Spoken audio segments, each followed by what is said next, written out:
আসসালামু আলাইকুম বন্ধুরা, আশা করি সকলে ভালো আছেন। আপনারা জানেন বাংলাদেশ নির্বাচন কমিশন অফিস থেকে একটি অ্যাপ লঞ্চ করা হয়েছে, যার মাধ্যমে আমরা জানতে পারবো আমাদের ভোটার সিরিয়াল নাম্বার, আমাদের আসনের মোট ভোটার সংখ্যা, মোট নারী ভোটার সংখ্যা, মোট পুরুষ ভোটার সংখ্যা এবং সেই সাথে আমাদের আসনে যারা নির্বাচন করতেছেন তাদের মার্কা, তাদের নাম এবং তারা সরকারি খাতে যে হলফনামা জমা দিয়েছেন সেখানে কি কি তথ্য তারা দিয়েছেন, তাদের আয়কর রিটার্ন এবং বিস্তারিত তাদের সম্পর্কে আমরা জানতে পারবো।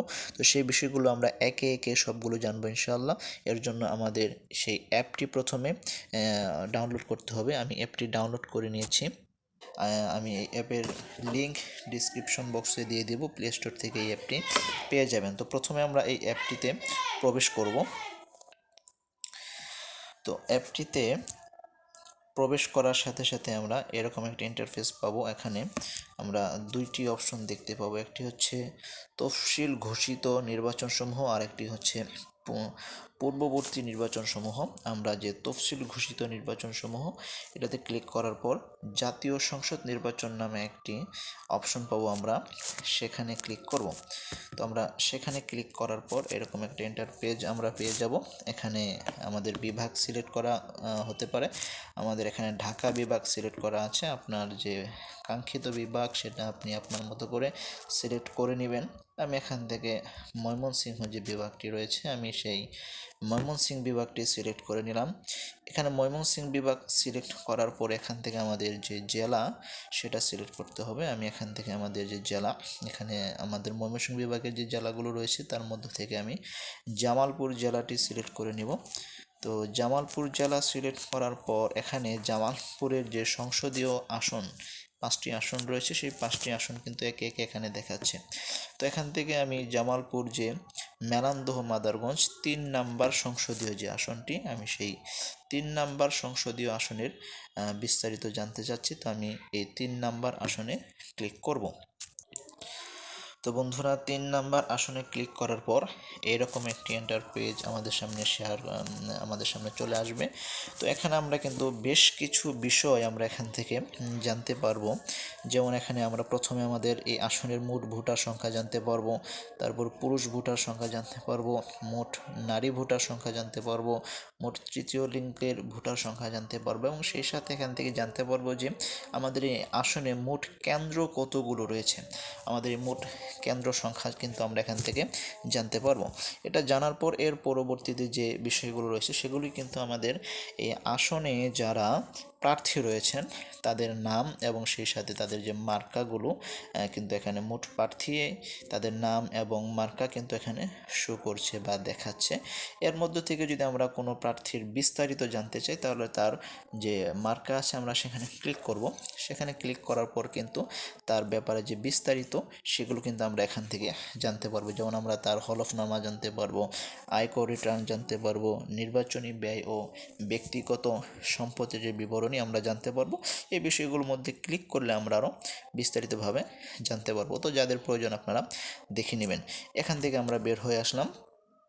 বের হয়ে এসে আমরা যদি আরেকটু নিচের দিকে যাই তাহলে নিচের দিকে গেলে আমরা কিন্তু এখানে আরেকটি অপশন দেখতে পাবো। অপশনটি হচ্ছে মোট ভোট কেন্দ্র।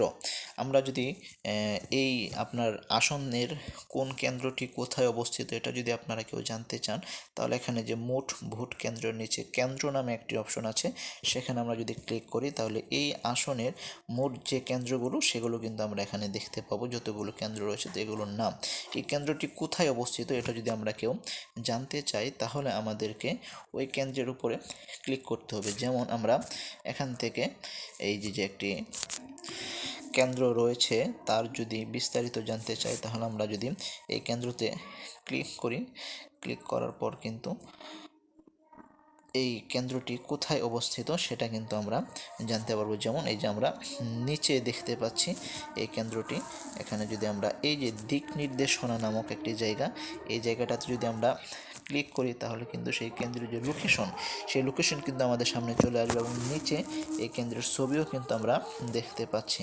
তো যাই হোক, আপনাদের যাদের প্রয়োজন আপনারা সেটা ক্লিক করে দেখে নেবেন, সেটা আমার দেখার প্রয়োজন নেই, তাই আর আমি ভিডিও লম্বা করব না। তো আমরা আরেকটি বিষয় জানবো যে আমাদের ভোটার নাম্বার, সেটা জানার জন্য আমাদের আরেকটু পিছনে ফিরে আসতে হবে। পিছনে ফিরে আসার পর দেখেন বন্ধুরা, এখানে নিচে ডান পাশের যে কর্নার, এই কর্নারে একটি সার্চ অপশন আছে। এই সার্চ অপশনে আমাদেরকে ক্লিক করতে হবে। তো আমরা সার্চ অপশনে ক্লিক করার পর এখানে আমরা দুইটি জায়গা পাবো যেখানে আমাদেরকে একটু কাজ করতে হবে। তা হচ্ছে যে আমাদের উপরে এনআইডি নাম্বার লিখতে হবে এবং নিচে আমাদের জাতীয় যে পরিচয়পত্রতে যে আমাদের যে জন্ম তারিখ, ডেটগুলো দেওয়া আছে সেগুলো কিন্তু লিখতে হবে।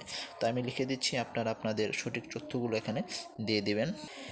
আমি কিন্তু আমার তথ্যগুলো দিয়ে দিয়েছি, আপনারাও আপনাদের তথ্যগুলো এখানে দিয়ে দিবেন।